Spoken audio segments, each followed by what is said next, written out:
फर्जी सिग्नेचर पर बवाल, राघव चड्ढा की बीजेपी को खुली चुनौती। क्या बीजेपी के चक्रव्यूह में फंसेंगे राघव?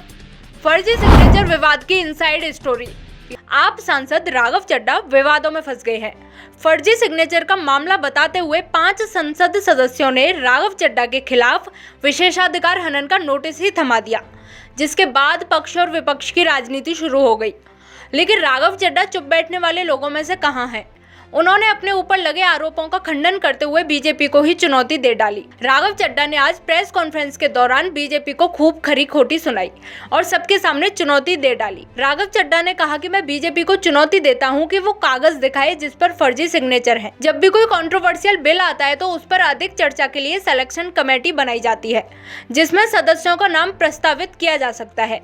जिसे उस कमेटी में नहीं रहना होता वो नाम वापस ले लेता है। इसमें सिग्नेचर की जरूरत नहीं है। और मैं आज इस मंच से बीजेपी के नेताओं को चुनौती देता हूं कि वो कागज लेकर आए मेरे सामने। Show me that piece of paper जिसपे ये दस्तखत है। जब कोई दस्तखत है ही नहीं, जब सिग्नेचर होता ही नहीं, तो फर्जी सिग्नेचर की बात कहां से आ गई? मैं चुनौती देता हूं आज बीजेपी को।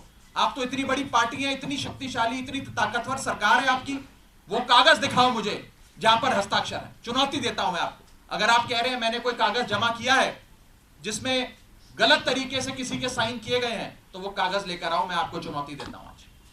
साथियों, मैं आपको आगे बताना चाहूंगा कि बीजेपी के अज्ञान का, उनके इग्नोरेंस का तो मेरे पास कोई इलाज नहीं है। लेकिन प्रोसेस ये होता है कि जब भी कोई विवादित कंट्रोवर्शियल बिल सदन के भीतर आता है तो एक समिति गठन की एक प्रक्रिया बताई गई है कि अगर कोई मेंबर चाहे कि इस बिल पर मतदान ना हो, इस बिल पर और चर्चा हो और इस बिल में क्या चेंजेस किए जाएं वो बताए जाएं, उसके लिए एक समिति का गठन किया जाए। उस समिति में कुछ नाम प्रस्तावित किए जाते और जिस शख्स को उस समिति में नहीं रहना वो अपना नाम विड्रॉ कर लेता है। ये प्रपोजल है, ये प्रस्ताव है, किसी को जर जबरदस्ती नहीं बिठा दिया। मैं आपको एक बहुत सरल एग्जाम्पल के माध्यम से ये समझाना चाहूंगा और आप सब वो मेरी बात समझ जाएं। मान लीजिए कि मेरा जन्मदिन, मैं अपनी जन्मदिन की दावत देता हूं, एक बर्थडे पार्टी आयोजित करता हूं। अपनी बर्थडे पार्टी में मैं 10 लोगों को न्योता देता हूं आने के लिए। 10 में से 8 लोग मेरा न्योता स्वीकार लेते हैं, आ जाते हैं। 2 लोग मेरा न्योता नहीं स्वीकारते, उल्टा मुझे कहते हैं तुम्हारी हिम्मत कैसे हुई हमें न्योता देने की, तुम्हारी हिम्मत कैसे हो गई, मजाल कैसे होगी कि तुमने हमें अपने जन्मदिन का न्योता दे दिया। ये वही बात है, मैंने तो समिति में शामिल करने के लिए न्योता दिया, कोई हस्ताक्षर थोड़ी दिया। लेकिन वो 2 लोग मुझसे खफा हो गए। मैं आपको दूसरे तरीके से समझाने का प्रयास करता हूं।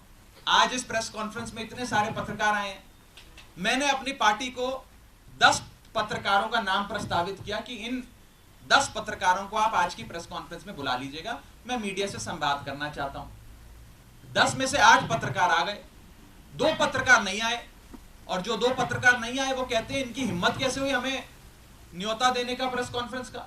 2 पत्रकार नाराज हो गए। ये साफ तौर पे इस समस्या का एक सरल सा एग्जाम्पल है। इसके बाद से ही सियासत और तेज हो गई है।